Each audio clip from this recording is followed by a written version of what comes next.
N news मध्ये सर्वांचं स्वागत आहे. नमस्कार मित्रांनो, मी सूरज देशमुख आणि तुम्ही पाहता एन न्यूज अकोला.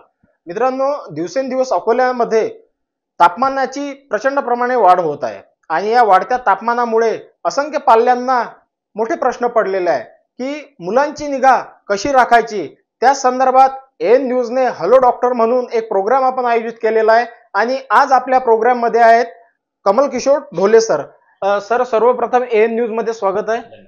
सर, हे वाढतं तापमान आहे आणि तापमानामध्ये जे बदल होत आहेत त्यामध्ये मुलांना कशा पद्धतीचे आजार होऊ शकतो. सध्या आपण पाहतोच आहे की आपल्या अकोला शहरामध्ये आणि विदर्भामध्ये हा एक हॉट बेल्ट आहे.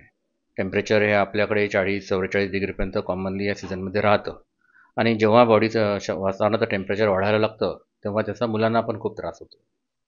मुलांमध्ये काय असतं की मुलांचा बॉडी सरफेस एरिया जो आहे हा जरा जास्त असतो. त्यांच्यामध्ये खूप प्रमाणात हीट तयार होते पर किलोग्रामच्या हिशोबाने आणि मुलांना तहान लागते हे त्यांचं कळत नाही. त्यांचं जे थर्स्ट थ्रेशोल्ड असतं ते खूप कमी असतं, त्याच्यामुळे ते कमी पाणी पितात आणि त्यांच्यामध्ये जी आता वाढत्या उतारणामुळे जी उष्णता तयार होते त्याच्यामुळे मुलांना उष्माघाताचा त्रास होऊ शकतो. तर आपण याला काय म्हणतो किंवा हीटमुळे बाळाला त्रास होतो. त्याच्यामध्ये जनरली 3 प्रकार असतात. जो हीट स्पेक्ट्रम इलनेस आहे त्याच्यामध्ये 3 प्रकार असतात. एक असतो की हीट डिहायड्रेशन किंवा हीट क्रॅम्प्स. म्हणजे काय, वाढत्या उन्हामुळे मुलांना डिहायड्रेशन होतं, त्याच्यामुळे मुलांना क्रॅम्प्स यायला लागतात. त्यांच्या पायाच्या ज्या मसल्स आहेत त्यांना गोळ्या यायला लागतात, थोडा थकवा येतो, बाळाला थोडंसं डोकं दुखल्यासारखं होतं आणि बाळाला घाम यायला लागतो. तर हे जे आहेत हीट क्रॅम्प्स ही माइल्ड स्टेज आहे, सगळ्यात पहिली स्टेज. आपण याच्या काही लक्ष दिलं नाही, बाळाचं टेम्परेचर कमी केलं नाही किंवा बाळाला आपण व्यवस्थित कोल्ड ठिकाणी थंड ठिकाणी ठेवलं नाही, त्याचं हायड्रेशन मेंटेन केलं नाही, तर बाळ पुढच्या स्टेजला जातं. त्याला म्हणतात हीट एक्झॉशन. हीट एक्झॉशन हा हीट डिहायड्रेशनचा पुढचा प्रकार आहे. तर हीट एक्झॉशनमध्ये काय होतं की बाळ मलून व्हायला लागतं, त्याला आणखी घाम यायला लागतो, म्हणजे पहिल्यापेक्षा घामाचं प्रमाण खूप वाढतं, बाळाला उलट्या होतात, डोकं दुखायला लागतं, कधी कधी बाळाला या कंडिशनमध्ये चक्कर येऊ शकतात आणि पोटात दुखायला लागतं. तर ही जी आहे हीट एक्झॉशनचे लक्षण आहे. याच्यामध्ये टेम्परेचर जे बाळाचं आहे ते 100 to 104 104पर्यंत याच्यामध्ये बाळाला ताप राहू शकतो.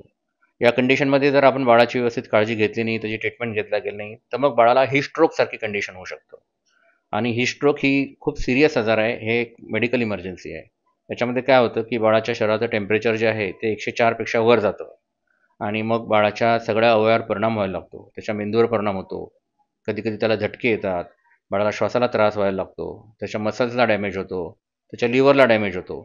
याच्यामध्ये बाळाची जी व्हायटल्स आहेत ते सगळं ॲबनॉर्मल होऊन जातात आणि हे सिरियस मेडिकल इमर्जन्सी असल्यामुळे बाळाला आपल्याला अत्यंत लवकरात लवकर थंड जागेमध्ये आणून त्याला थोडंसं शरीर कूलिंग करून ICU मध्ये शिफ्ट करावं लागतं. तर अशा प्रकारे हे आपल्याकडे हीटचे 3 आजार सापडतात. सर, आता जर विचार केला, जे वाढतं ऊन आहे या उन्हाळ्यात मुलांना थंड घरीच कसं ठेवता येईल आपल्याला. तर आताच आपण सांगितलं की हे जे 3 प्रकार आहेत, हीट डिहायड्रेशन, हीट एक्झॉशन आणि हीट स्ट्रोक, तर याच्यामध्ये प्रत्येकाची ट्रीटमेंट थोडी वेगवेगळी असतं. की जसं आता हीट त्याला डिहायड्रेशन झालं असेल तर तशा बाळाला काय करावं लागतं की त्याच्या पायाला जे गोळे आलेले आहेत त्याच्यासाठी बाळाला थंड ठिकाणी ठेवणे, त्याचं शरीराचं टेम्परेचर मेंटेन ठेवणे, त्या बाळाला कूलर किंवा ACचा वापर करणे किंवा सैल कपडे घालणे किंवा बाळाचे कपडे जर जास्त घट्ट असतील तर ते लूज करून घेणे, पांढरे कपडे घालणे शक्यतो. भडक आणि गडद कपडे या उन्हाळ्याचे घालू नयेत, कारण की ते हीट ॲब्झॉर्ब करतात आणि बाळाचं टेम्परेचर जास्त वाढवतात. त्याच्यानंतर हीट एक्झॉशनमध्ये आणि बाळाला इलेक्ट्रोलाइट्स देणे, कारण की कसं असतं की नुसतं थंड पाणी पाजून चालत नाही, तर त्याच्या शरीरातले सोडियम पण लॉस झालेलं असतं, पोटॅशियम लॉस झालेलं असतं घामाच्या वाटे. त्याच्यामुळे अशा बाळाला तुम्हाला ORS पण द्यायला पाहिजे. आणि हीट एक्झॉशनमध्ये बाळाचं टेम्परेचर जे आहे ते 100 ते 104च्या आसपास असतं.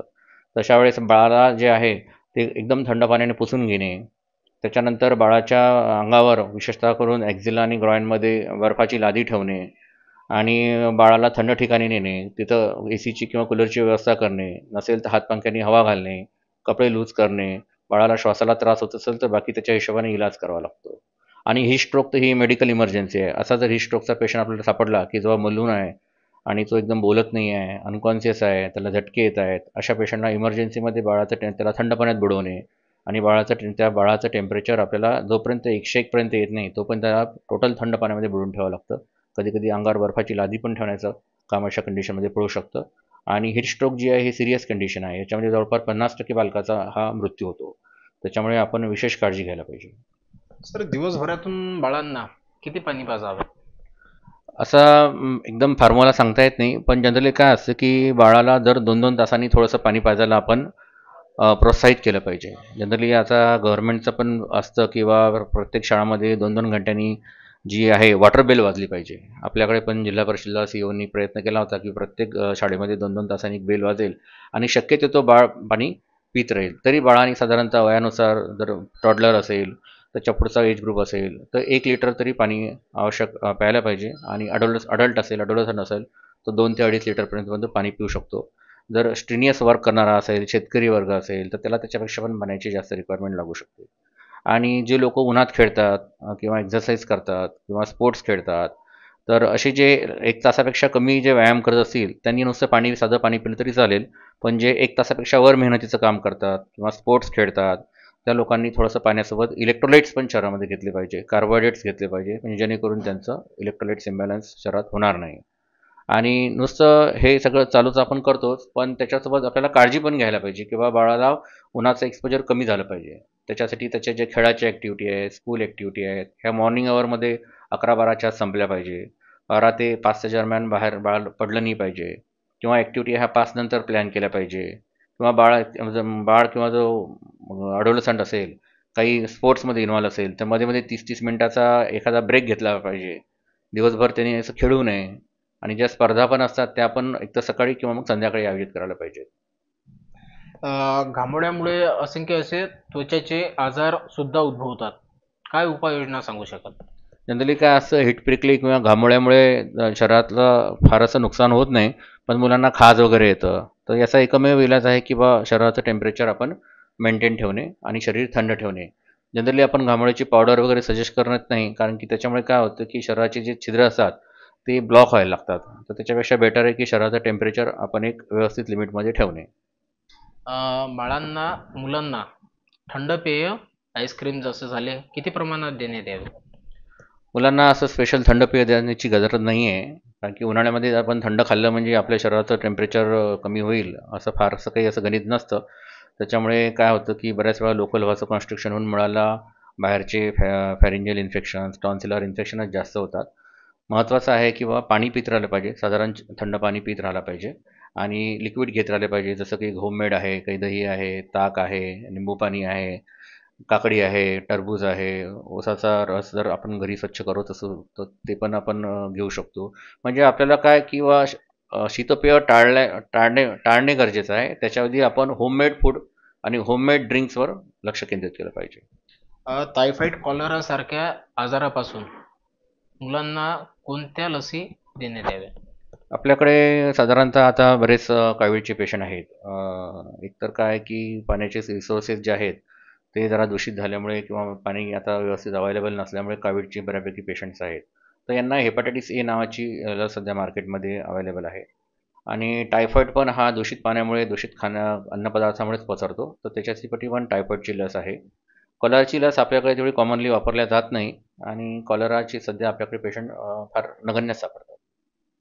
आता प्रवास करताना काय उपाययोजना करायला पाहिजे पालकांनी? प्रवास करताना एक तर छोट्या मुलांना घेऊन खूप लांबचा प्रवास टाळावा. शक्य असेल तर ए सी कारने किंवा ए सी कोचने प्रवास करायचा प्रयत्न करावा. ज्याला शक्य नसेल त्यांनी लहान मुलांना घेऊन प्रवास टाळावा, कारण की आपल्या भागात तरी खूप उन्हाळ्याची लाट आहे. दुसरं, बाळाला तुम्ही बाहेर नेता तेव्हा त्याची पाण्याची बाटली त्याच्यासोबत असली पाहिजे. थोडं साधारण थंड पाणी असलं पाहिजे. एखादी अम्ब्रेला असली पाहिजे. जनरली आपण काय करतो की पावसाळ्यामध्येच छत्री वापरतो, पण उन्हाळ्यामध्ये पण आपण छत्री वापरायला प्रारंभ केला पाहिजे. तर मुलांसाठी उन्हाळ्यात छत्री, त्याला एक टोपी, नॅपकिन, त्याचे कपडे जे आहेत ते पांढरे आणि सोबत काही त्याला रस्त्यात लागलं तर एनर्जी ड्रिंक, लिंबू पाण्याची वगैरे व्यवस्था करावी. आणि नुसतं शीतपेय किंवा हे घेऊनच बाळाची ते ऊन कमी होणार नाही, तर बाळाला व्यवस्थित डाएट पण त्याचा मेंटेन केला पाहिजे. आणि प्रथमोपचार औषधं पण सोबत असली पाहिजेत. बाळ आजारी आहे, याची लक्षणे कशी ओळखावी? साधारणतः कसं असतं की जो बाळ खेळतो, जो बाळ ॲक्टिव्ह आहे, ज्याचा काहीही त्रास नाही, किरकिरी नाही, असं बाळ म्हणजे आपण समजतो की हे बाळ निरोगी असावं. पण आता बाळ कसं आहे, बाळाला खूप ताप आहे, 104च्या वर ताप आहे, बाळ फार रिंग करते, किरकिर करते, खाल्लेलं पचत नाही आहे, उलट्या करते, त्याला पोट दुखते किंवा त्याच्या पातळ संडास त्याला होत आहेत किंवा तो फार मलून झालेला आहे, त्याला सराउंडिंगमध्ये म्हणजे आजूबाजूच्यामध्ये इंटरेस्ट नाही आहे, तो खेळत नाही. आणि सगळ्यात महत्त्वाचं म्हणजे काय की बाळाची आईच ही बाळाची डॉक्टर असते. आम्ही तर काय त्याला 2 मिनटं पाहतो. बाळाच्या आईच्या लक्षात येतं की हा बाळ तर काल वेगळा होता, आज वेगळा वाटतोय. तर जेव्हा आईला असं वाटतं की कालच्यापेक्षा आज काहीतरी बिघडलं याचं, तर असं समजून का हे बाळ आजारी आहे. ती स्वतः सांगते की हा तर काल खूप ॲक्टिव्ह होता, खेळत होता, आज हसत नाही, पाहत नाही, आबाजीशी बोलत नाही, त्याला काही इंटरेस्ट नाही, स्वतःच पडून राहिला आहे, सुस्त झाला आहे किंवा अति चिडचिड करतो. अति सुस्ती असेल किंवा अति चिडचिड करणं असेल, अति तापमान असेल किंवा अति थंडा पडला असेल, तरी हे बाळ सिरियस असण्याचे लक्षणं असतात. कधी कधी बाळाला मग चक्कर येतं, झटके येतात, हे पण सिरियस आजाराचे लक्षण आहे. कुठून रक्तस्राव होणे, श्वासाला त्रास होणे, हे पण बाळाचे आजाराचे लक्षण असतात. आज NN न्यूजने जो एक विशिष्ट प्रोग्राम आयोजित केलेला होता हॅलो डॉक्टर, त्या संदर्भात आज आपल्यासोबत होते सार्थक हॉस्पिटलचे संचालक डॉक्टर कमल किशोर ढोले सर. उत्कृष्ट प्रकारे बालकांविषयी त्यांनी आपल्याला माहिती दिलेली आहे. तुम्हाला आमचा हा व्हिडिओ कसा वाटला नक्कीच आम्हाला कमेंट बॉक्समध्ये कळवा. जुळून राहा NN न्यूज करिता सुरज देशमुख सह अकोला.